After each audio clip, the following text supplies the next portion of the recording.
Chapter 15. That evening at 8:30, Dorian, dressed in beautiful clothes, and went to a dinner party. It was a small party, got up rather in a hurry by Lady Nerborough, who was a very clever woman.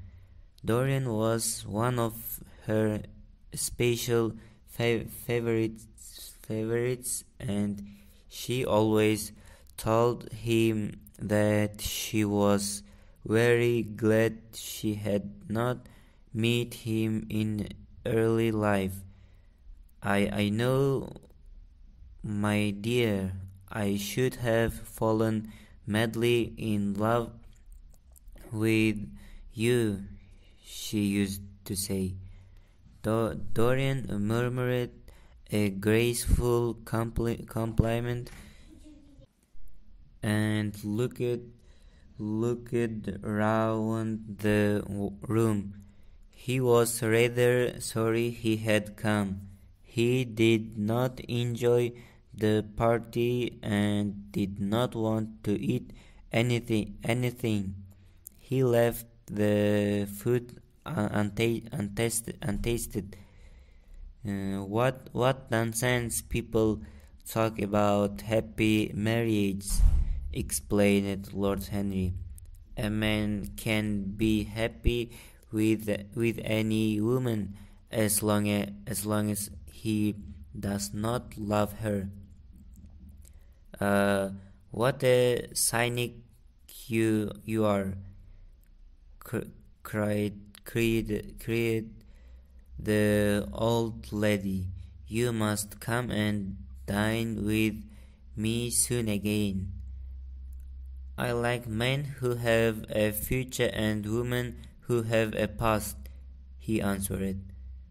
But Dorian did not enjoy the party and did not want to eat anything. Are you all right? Asked Lord Henry. I'm quite well, Harry. I'm tired.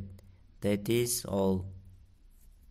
By the way, Dorian, were you all right last night? You left last night's party very early. You left before 11. What did you do afterwards? Do you go straight home? Dorian glanced at him hurriedly and frowned. No, Harry, he said at last. I did not get home till nearly 3. Did you go to the club? Yes, he answered. Then he bit his lip. No, I don't mean that. I didn't go to the club. I walked about. I forget what I did. How inquisitive you are, Harry.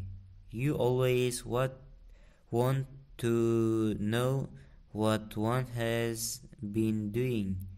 I always want to forget what I have been doing. I went for a walk. I got home about 2 o'clock in the morning. If you wish to know the exact time, I had left my key at home, and I had to wake the servant. You can ask him if you don't believe me.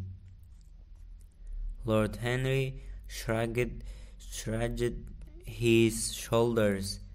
My dear fellow, let us go up to the drawing room.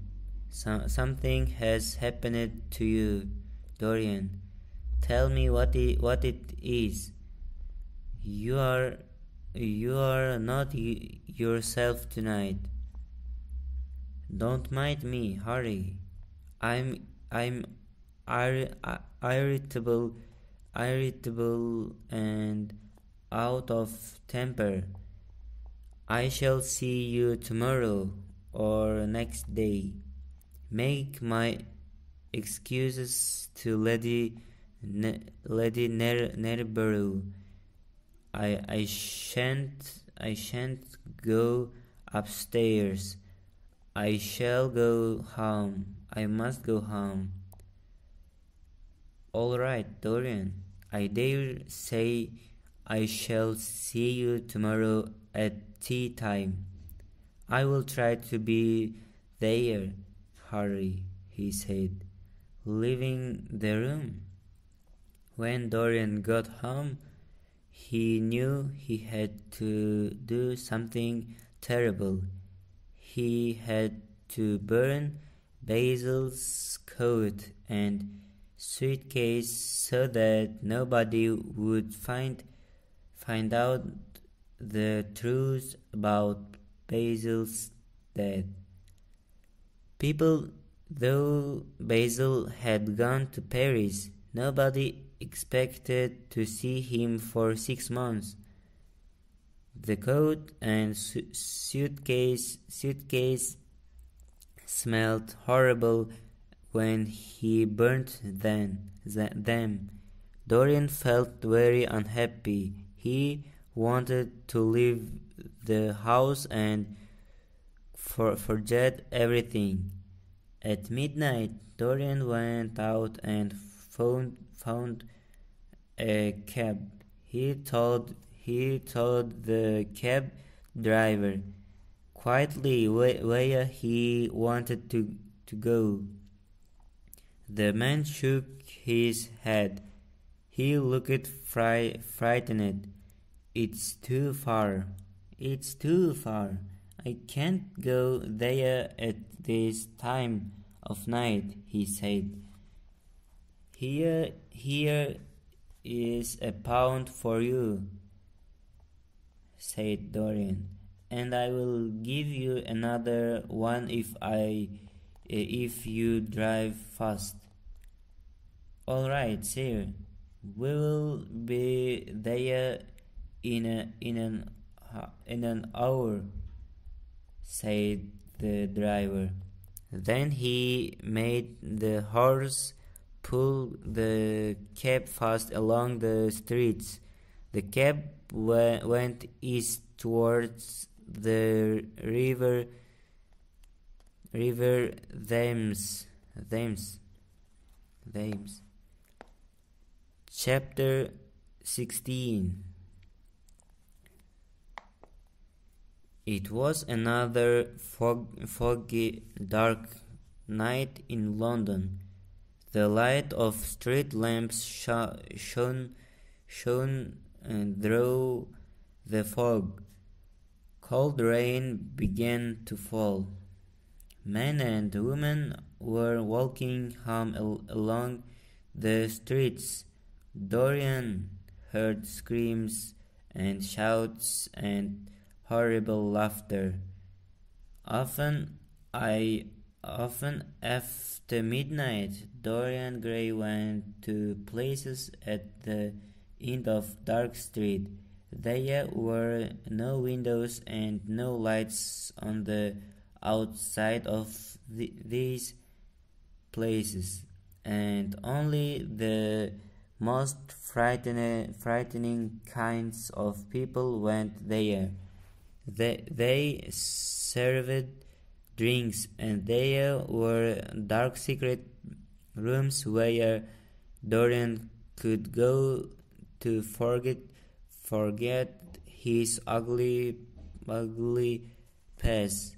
Dorian sat back on the seat of the cab, watching. He hated London. He hated life. He wanted to forget everything. He wanted opium, the drug that would make him forget everything. The cab drove on through dirty, poor parts of the city. Near the river, the fog disappeared. Dorian left the cab and walked towards the river. The moon was shining on the water. The ships on the river were big and black. The light from street lamps shone down onto the wet road. Soon he reached a small, dirty house. Inside the house it was dark. A dirty green curtain hung over a doorway. Dorian went through the doorway and into a long room. At the end of the room there was a little staircase leading to a darkened chamber. A few men were drinking. A sailor half asleep lay with his head on a table. Two women were arguing. Dorian went through this room and up some stairs to another one. He could smell opium and he smiled with pleasure. Now he could smoke some opium and forget everything. But then Dorian saw a young man smoking a pipe full of opium. Immediately Dorian recognized him. It was Adrian Singleton, who had been a friend of Dorian's. When Dorian entered, a young man with smooth yellow hair looked up at him and nodded in a hesitating manner. You here, Adrian? Muttered Dorian. Adrian Singleton has disappeared. Basil had said. But here was Adrian in an opium den. Where else should I be? Answered Adrian. Nobody will speak to me now. I thought you had left England. I don't want anything. It's no use, sighed Adrian Singleton. I don't care to go back. What does it matter? I am quite happy here. You will write to me if you want anything, won't you? Said Dorian after a pause. Good night, then. Dorian, good night, answered the young man. Dorian went quickly back to the first room. He did not want to see anyone. He knew he would go to another opium den. As he went back through the green curtain, a voice called after him. One of the women was shouting, "Look at him! There he is, Prince Charming!" Suddenly the drunken sailor lifted his head from the table. "Don't talk to me!" shouted Dorian angrily to the woman, and he ran out of the house.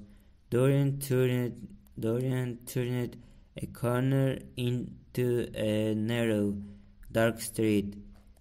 He was running to another opium den. He was trying to forget about Adrian Singleton. The sailor woke up when he heard the name Prince Charming, and he followed Dorian outside. Suddenly a strong hand was around Dorian's neck. Dorian heard the click of a gun next to his head. "What do you want?" asked Dorian. Keep cute," said. "Keep cute," said the man. "Keep cute, or I will shoot you." "You are mad. What have I done to you?" "You wrecked the life of Sybil Wayne," was the answer. "And Sybil Wayne was my sister. She killed herself." "I know it. Her death is at your door. I swore I would kill you in return. For years I have sought you. I had no clue, no trace. The two people who could have described you were dead. I knew nothing of you but the pet name she used to call you. I heard it tonight by chance." Dorian was afraid. His heart was beating wildly. He did not know what to do. He looked at James Wayne and could not move. This man was going to kill him. Suddenly an idea came to him. "Stop!" he cried.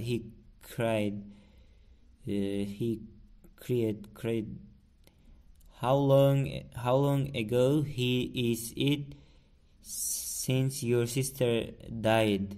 Quick, tell me." 18 years, said the man. "Why do you ask me?" 18 years? laughed Dorian Gray, with a touch of triumph in his voice. 18 years? Set me under the lamp and look at my face. 18 years ago I would have been too young to know your sister. James Wayne pulled Dorian back to the main street, and in the light of a street lamp he saw the face of a beautiful young man. It was the face of a young man of about 20. You can't be the man," said James Wayne.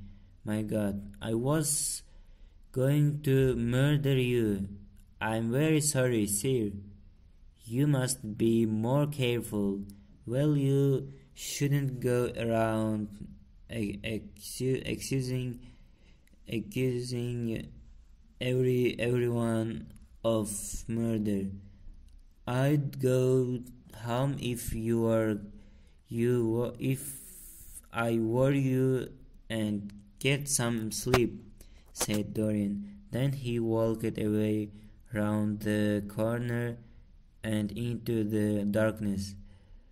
As soon as Dorian had gone, the woman from the opium den ran up to the sailor. "Why didn't you kill him?" she asked.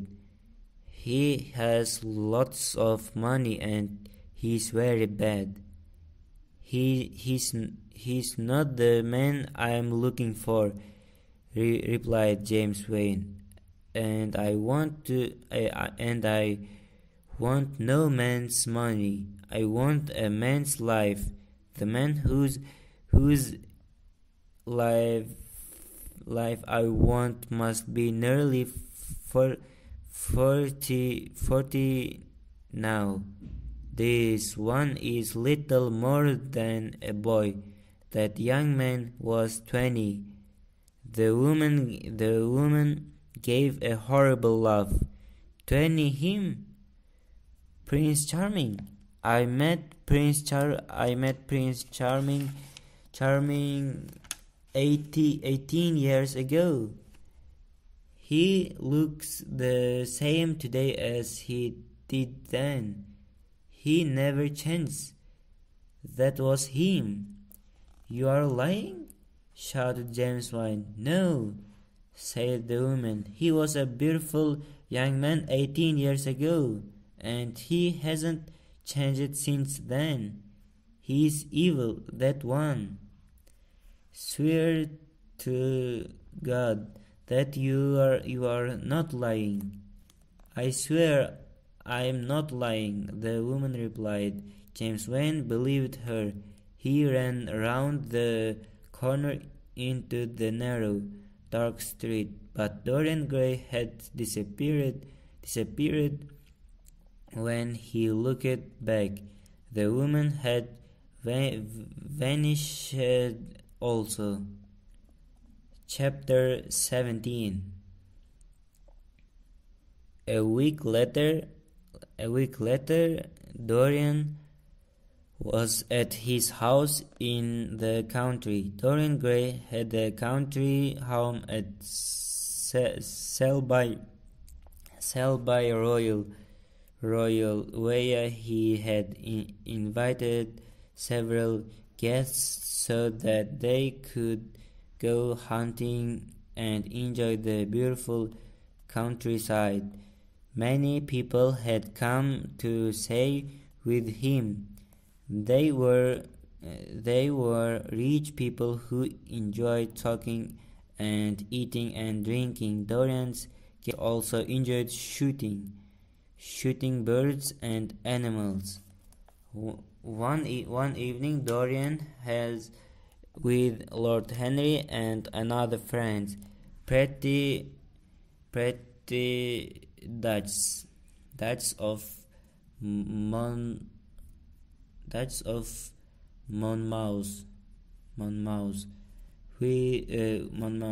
who with her husband, a man of 60, was amongst his guests. Lord Henry was laughing and saying clever things as he usually did. Lady Monmouth was laughing and listening to Harry. Dorian was listening too. Romance lives by repetition, said Lord Henry, and repetition converts an appetite into an art. The secret of life is to reproduce the experience as often as possible, even when one has been wounded by it. Harry asked the Dutch after a pause. Especially when one has been wounded by it, answered Lord Henry. The Dutch turned and looked at Dorian Grey with a curious expression in her eyes. What do you say to that, Mr. Grey?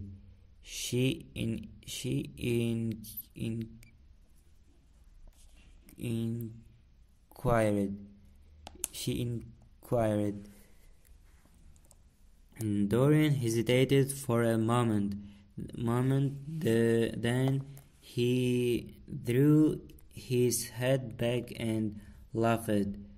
I always agree with Harry Dutch, even when he is wrong.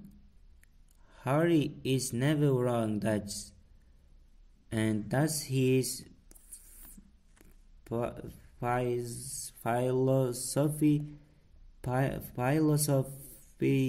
make you happy.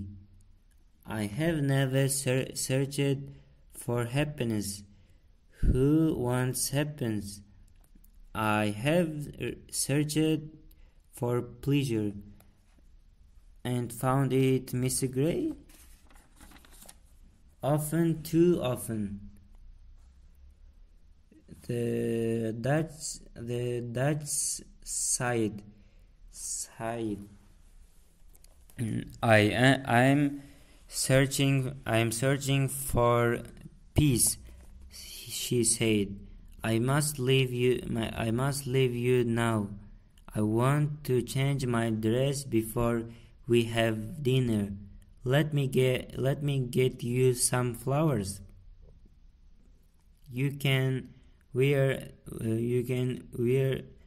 them on your dress, said Dorian, getting up from his chair and leaving the room.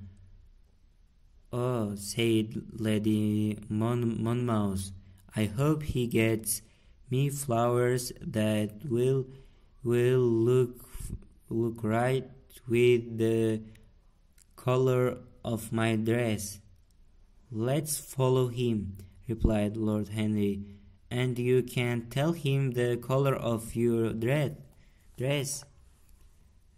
As they left the room, Lord Henry and Lady Monmouth suddenly heard a crash. In the next room they found Dorian. He was lying on the floor next to a window. He had fainted. Dorian soon opened his eyes, but his body was shaking and his face was very pale. What was happening? He asked.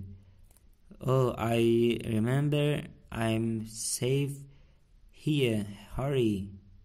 He began to tremble. Are you ill, dear boy? Asked Harry. You fainted. You must go and lie down.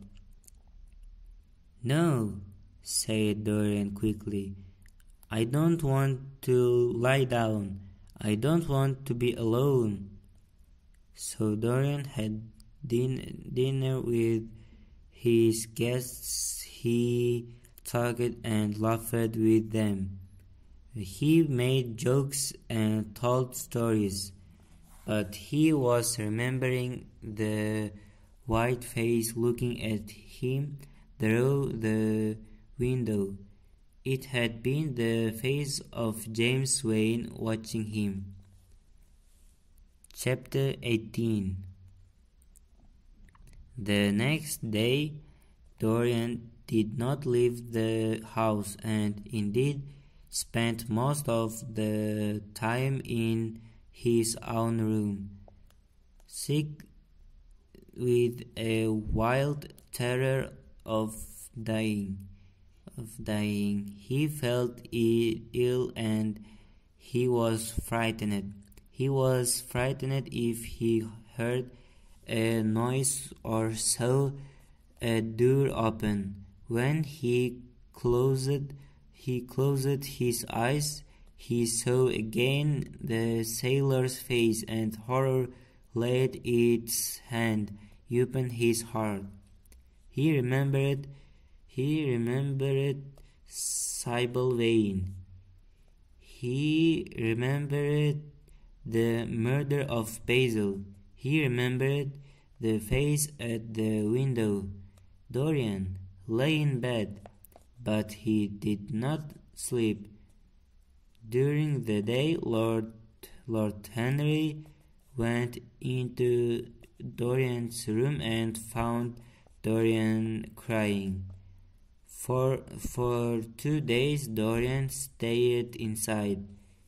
He did not know if he had really seen James Wayne. Maybe it was his imagination. Maybe his guilt over the murder of Basil was making him see things that weren't really there. After 2 days, Dorian was not so frightened. James Wayne could not know where he was. James Wayne must be in London. He had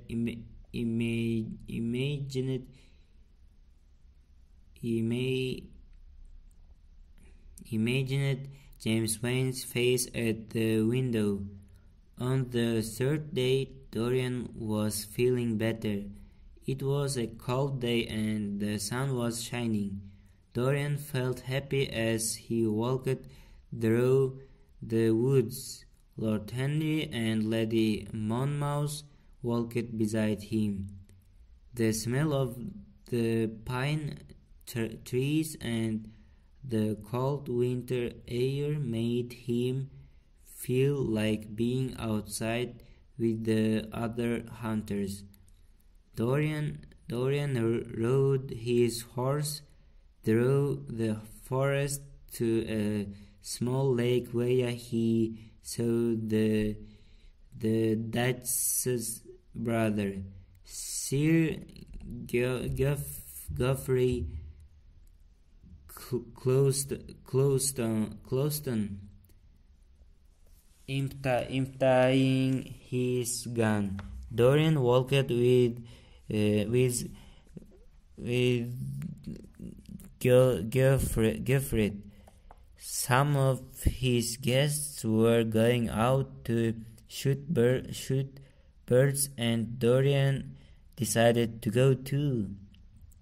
A small hare ran in front of them, and Sir Geoffrey raised his gun to shoot it. Dorian saw the beauty in the way the hare moved, and he cried out, "Don't shoot it, let it live." But Sir Geoffrey would not listen. There were two cries heard: the cry of a hare in pain, which is dreadful; the cry of a man in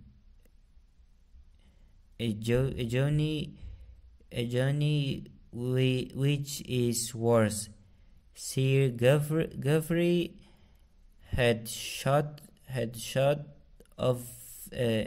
one of the men who helped the hunters. He was hidden by the bush. People shouted and ran towards the noise. Soon they pulled the body of a man out of the trees.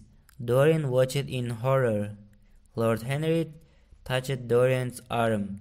"I think we would better stop shooting today," he said. Dorian looked at Lord Henry and said with a heavy sigh, "It is a bad omen, Harry, a very bad omen. I feel like something terrible is going to happen." "What is?" asked Lord Henry. "Oh, this accident,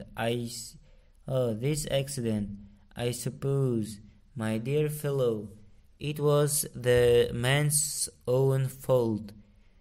Why did he get in front of the guns? Besides, it is nothing to us. There is no use talking about the matter. It was an accident. It was not a murder. There's no such thing as bad omens. Besides, what horrible thing could happen to you? Every man in the world wants to be like you. Oh, don't laugh like that.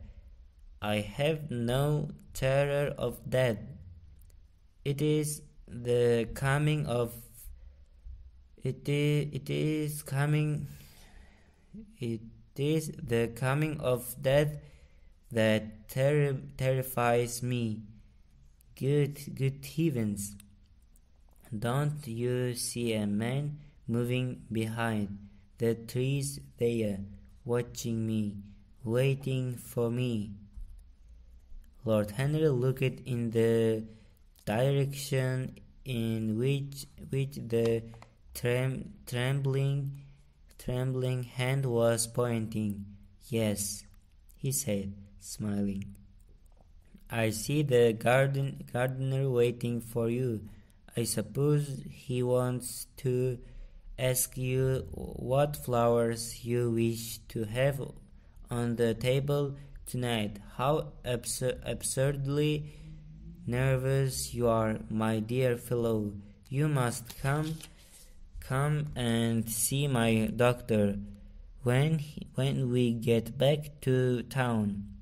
Henry was never serious for long. I would like to meet a person who has done a real murder, he went on, laughing. Lady Monmouth laughed too, but Dorian suddenly felt ill. His face became very pale. Dorian smiled politely. I am feeling tired. I must go to my room. Excuse me. In his room, Dorian lay down on his bed. His body shook with terror. Fear and death were everywhere in this house. He did not want to spend another night here. Dorian wanted to leave Selby Royal. He could feel death and around it. He told his servant he was going to take the night train to London. He was about to write a letter to Lord Henry, telling him he was going to see a doctor, when there was a knock at his door. It was the man in charge of the farm workers, and Dorian thought it was about the man who had been killed. At 5 o'clock, Dorian told his servant that he wanted to take the night train to London. The servant went to pack Dorian's suitcases, but he soon returned. Excuse me, sir, he said to Dorian. There is a problem with the dead man, the man who was shot. Yes, what is it? Said Dorian. Do you need some money to give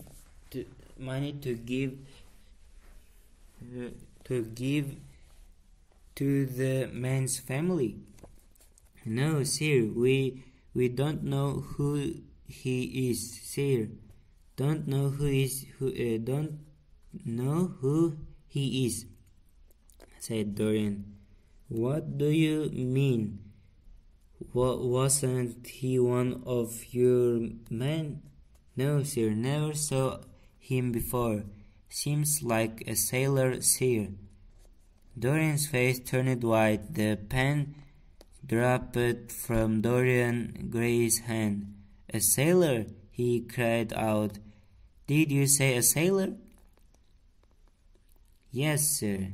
He had tattoos on his arms, and he was wearing sailor's clothes. Was there anything found on him? Said Dorian. Anything that would tell his name? Some money, sir, not much, and a gun. Dorian ran to the door. Where is the body? He exclaimed. Quick, I must see it at once. The body had been taken to a farm. It lay on the floor in one of the buildings. A handkerchief covered the dead man's face. Take that thing off the face. I wish to see it, said Dorian. A farm worker took away the handkerchief. Then Dorian looked down at the face and gave a cry of joy. He stood there for some minutes looking at the dead body. The man who had been shot was James Wayne. Dorian went home with his eyes full of tears. They were tears of joy because he was safe. James Wayne could not kill him now. Chapter 19. One night Dorian Grey had dinner at Lord Henry's. The two men were alone after dinner was over, and Dorian wanted to tell Lord Henry how he had decided to change his life and be good. I met a girl in the country. She reminded me of Sybil Wayne. We spent a month together, and I really felt I loved her, but I did not want to destroy her innocence. So I told her I could not see her anymore. So you broke her heart? What good is there in that? Her heart was not broken. She was sad, but she could live an honorable life. I did nothing to blacken her name. I think you did it for yourself. It makes you feel good to think that you haven't hurt her when in reality you have. She will never forget someone of your beauty. She will make you more wonderful in her own imagination, and she will never be satisfied with another man. I'm going to be good, said Dorian Gray. Don't tell me that you are going to be good, cried Lord Henry. You are cute, you are quite perfect. Don't change. Dorian Gray shook his head. No, Harry, I have done too many dreadful things in my life. I'm not going to do any more. Can't we please talk about something else? Tell me what is happening here in London. I have been out of the country for more than a month. We could talk about Basil. Everyone is talking of his disappearance. Or we could talk about Ellen Campbell's suicide. Suicide. Did you know he shot himself in his laboratory? Dorian did not answer. He was deep in thought. People are still discussing poor Basil's disappearance. Are they not bored with that yet? Said Dorian, pouring out some wine and frowning. My dear boy, they have only been talking about it for 6 weeks. The British only need one subject of conversation every 3 months. They have been very quickly recently though. First there was scandal of my life leaving me, and then Alan Campbell killed himself. Now there is the mysterious disappearance of an artist. The British police are saying that Basil did take the midnight train on the 9th of November, but the French police are sure that he never arrived in Paris at all. What do you think has happened to Basil? Asked Dorian. I have not the slightest idea. If Basil chooses to hide himself, it is no business of mine. If he is dead, I don't want to think about him. That is the only thing that ever terrifies me. I hate it. Why? Said the young man in a tiring voice. Because, said Lord Henry, it is the only thing that is final. Let us have our coffee in the music room. Dorian, you must play Chopin to me. The man who ran away with my wife played Chopin beautifully. Poor Victoria. I was very fond of her. The house is quite lonely without her. Dorian said nothing, but went into the next room and sat at the piano. After the coffee had been brought in, he stopped playing. Hurry, he said, looking over at Lord Henry. Do you think Basil was murdered? Lord Henry yawned. Everyone liked Basil. Who would want to murder him? He was not clever enough to have enemies. Of course he was a wonderful painter, but a man can't paint like Velasquez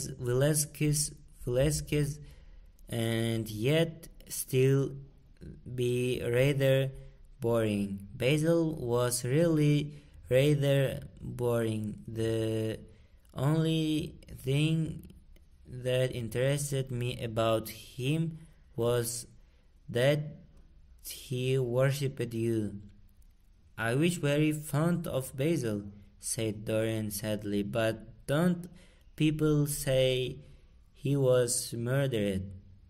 Oh, some newspapers do, but don't think it is likely. I know there are awful places in Paris, but Basil was not the sort of man to go to them. What would you say, Harry, if I told you that I have murdered Basil? Said the younger man. He watched him carefully after he had spoken.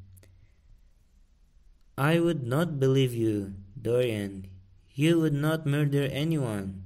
It is ordinary people who murder.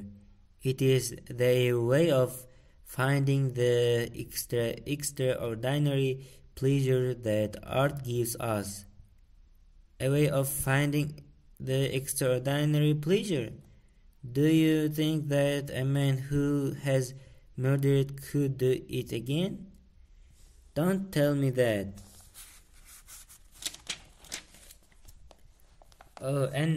Anything becomes a pleasure if you do it too often, cried Lord Henry, laughing. That is one of the most important secrets of life.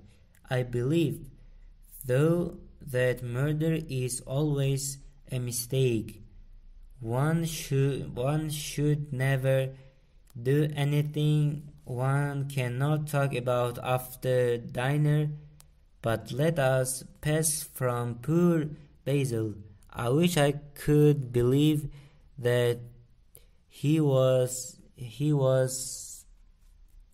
died some romantic death, but I can't. He probably fell into the Seine of a bus. I can see he is now lying on his back in the dirty green water. During the last 10 years he had not been painting well. Lord Henry walked across the room and touched the head of a strange grey bird that he kept in the music room. Then he turned to face Dorian. Yes, he continued, taking his handkerchief out of his pocket. His painting seemed to me to have lost something when you and he stopped being great friends. He stopped being a great artist. What was it that separated you? I suppose he bored you. If so, he never forgave you. By the way, what happened to that wonderful portrait he did of you? I don't think I have ever seen it since he finished it. I told you years ago that it was stolen. Oh, I remember it. You never got it back? What a shame. It really was wonderful. I remember I wanted to buy it. I wish I had it now. I never really liked it, said Dorian. I'm sorry I said for it. The memory of the thing is hateful to me. Why do you talk of it? How sad you look. Don't be so serious. Play me some music, Dorian. And as you play, tell me in a low voice why you still look so young and so young. I'm only 10 years older than you are, and I have gray hair and yellow skin. You are really wonderful, Dorian. Hurry, please. You have never looked more charming than you do tonight. You remind me of the day I first saw you. You were very shy and absolutely extraordinary. You have changed, of course, but not in appearance. You are still the same. I'm not the same, Harry. Yes, you are the same. I wish I could change place with you, Dorian. The world has cried out against us both, but it has always worshipped you. It always will worship you. Life has been your art. Dorian got up from the piano and passed his hand through his hair. Yes, life has been beautiful, he said cutely.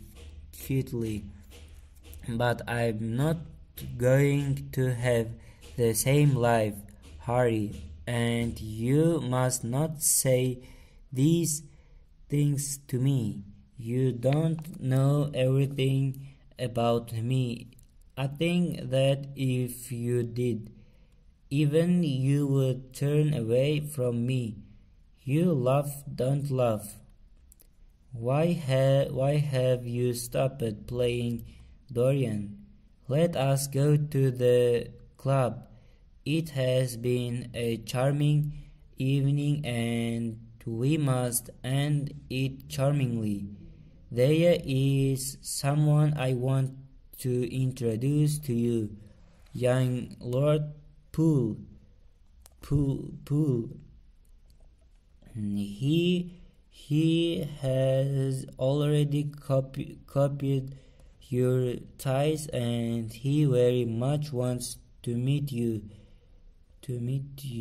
He is quite charming and he reminds me of you. I hope not, said Dorian with a sad look sad look in his eyes. But I'm tired tonight, Harry. I won't go to the club. It is nearly 11 and I want to go to bed early. Please stay. You have never played so well as tonight. It is because I'm going to be good, he answered, smiling. I'm a little changed already.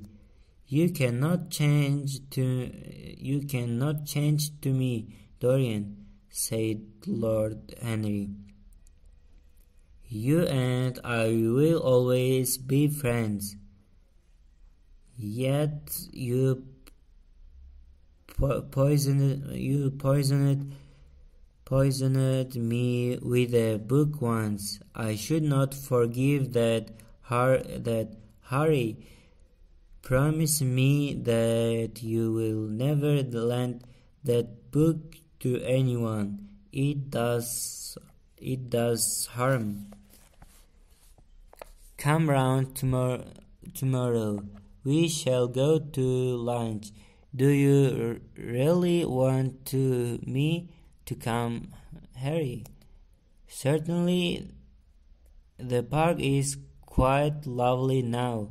I don't think there have been such flowers since the year I met you. Very well, I shall be here at 11, said Dorian. Good night, Harry. As he reached the door, he hesitated for a moment as if he had something more to say. Then he sighed and went out. Chapter 20. It was a lovely night, so warm that he drew his coat over his arm and did not even put his silk scarf around his throat. He walked home, smoking his cigarette. Two young men in evening dress passed him. He heard one of them whisper to the other, "That is Dorian Grey." He remembered how pleased he used to be when he was stared at or talking about. He was tired of hearing his own name now. When he reached home he found his servant waiting up for him.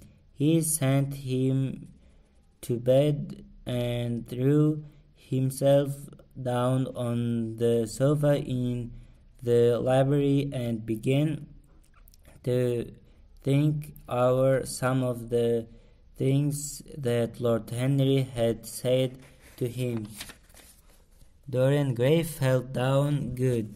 He really believed that he had finally done something right when he told the girl he had met in the country not to fall in love with him. This was how he was going to change his life. He was going to stop doing things which might hurt other people. After that he hoped that his portrait would change from an old ugly man to one that was young and beautiful like himself. Was it really true that one could never change? There had been a time when he had been good and innocent. He had corrupted himself and become a terrible influence on others. He had even got pleasure from this corruption, yet his soul had once been the purest of all. Was all that gone? Was there no hope for him? In one terrible moment of passion, he had asked to stay young for all time. All his failure had been because of that. He had not been punished, but perhaps punishment was what he had needed. Punishment cleaned the soul. The mirror that Lord Henry had given to him so many years ago now he was standing on the table. He picked it up, remembering that horrible night when he had first noticed the change in the picture. Once someone who had loved him passionately had written him a mad letter. It had ended with these words: "The world is changed because you are made of gold." Made of gold. He repeated them to himself and suddenly realized that he hated his own beauty. Throwing the mirror on the floor, he broke the glass into little pieces with his foot. It was his beauty that had spoiled him. It was better not to think of the past. Nothing could change that. He had to think of his future. James Wayne was hidden in a nameless grave. Alan Campbell had shot himself one night in his laboratory. The interest in Basil Hallward's disappearance would soon pass away. He was perfectly safe there. What worried him was the death of his own soul. Basil had painted the portrait that had destroyed his life. He could not forgive him that it was the portrait that had gone everything. A new life, that was what he wanted. That was what he was waiting for. Perhaps it had begun already. He would never again spoil in no innocence. He would be good. He began to wonder if the portrait in the locked room had changed. Was it still as horrible as it had been? Perhaps if his life became pure, the face in the portrait would become beautiful again. He would go and look. He took the lamp from the table and went upstairs. As he opened the door, a smile of happiness passed across his young face. Yes, he would be good, and the ugly thing he had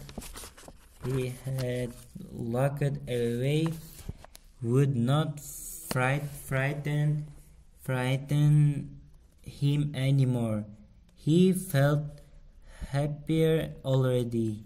He went in quietly, locking the door behind him. Walking straight over to the portrait, he took off the purple curtain that was covering it. An angry cry of pain came from him. He could see no change. The thing was still hateful, more hateful even than before. The red mark on the hand seemed brighter and more like new blood. And why was the red mark larger than it had been? It was all over the fingers now. There was blood on the painted feet, and blood on the hand that had not held the knife. What did it all mean? That he should go to the police, that he should tell the whole story and be put to death. He laughed. He felt the idea was absurd. If he did tell them now, who would believe him? There was nothing left of the murdered man anywhere. He had destroyed everything belonging to Basil Hallward. He himself had burned the bag and the coat. They would simply say he was mad. Was this murder to follow him all his life? Was he always going to suffer because of his past? Yet what could he do? Go to the police? Never. There was only one thing they could use against him, and that was the picture itself. He would destroy it. Why had he kept it so long? Once it had given him pleasure to watch it changing and growing old. Recently he had left no such pleasure. It had kept him awake at night. When he had been away, he had been frightened that another person would see it. Just the memory of it spoiled many moments of happiness. He would destroy it. His whole body became sick at the sight of the horrible face. Not only was the picture unchanged, but it looked even more ugly. Was Lord Henry right? Could Dorian do nothing but act selfishly? The thought that he could never again become good, and that he would always have a picture of how he truly was, made him mad with anger. Why are you looking at me like that? The face in the picture looked as if it was laughing at Dorian. The blood on the hand looked more red than before, and now Dorian noticed that there was blood on the other and on the floor by its feet. He looked around and saw the knife that had killed Basil Hallward. He had cleaned it many times until there was no mark left on it. It was bright, and it shone. It had killed the painter. Now it would kill the painter's work, and all that it meant. It would kill the past. When that was dead, he would be free. Dorian picked up the knife off the table. You are the only evidence that I killed Basil Hallward. Why should I let you live and torture me for the rest of my life? I will destroy you. Why are you looking at me like that? Dorian raised his arm and ran towards the portrait. His eyes looked as if they were on fire. Dorian put the knife into the picture. There was a cry and a crash. The cry was so horrible that frightened servants woke and came out of their rooms. Two gentlemen who were passing in the squares below stopped and looked up at the great house. They hurried on until they met a policeman and brought him back. The policeman rang the bell several times, but there was no answer except for a light in one of the top windows. The house was all dark. After a time, he went away and stood in the garden of the next house and watched. "Whose house is that?" asked the old of the two gentlemen. "Mr. Dorian Gray's, sir," answered the policeman. They looked at each other as they walked away and laughed cruelly. cruelly. They knew who Dorian Grey was. Inside the house, the servants were talking in low whispers to each other. Old Mrs. Leaf was crying. Francis was as white as death. After about a quarter of an hour, they went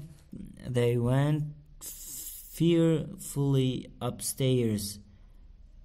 They knocked, but there was no reply. Everything was still.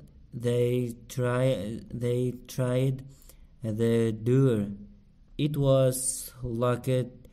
Finally, they got on the roof and came into the room through the window. When they entered the room, they found a portrait hanging on the wall.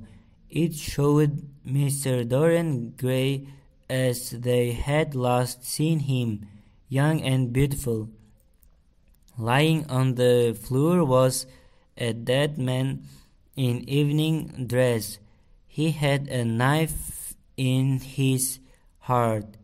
He was old and horribly ugly. It was not until they saw his rings that they recognized who the man was. The end. Thank you for listening.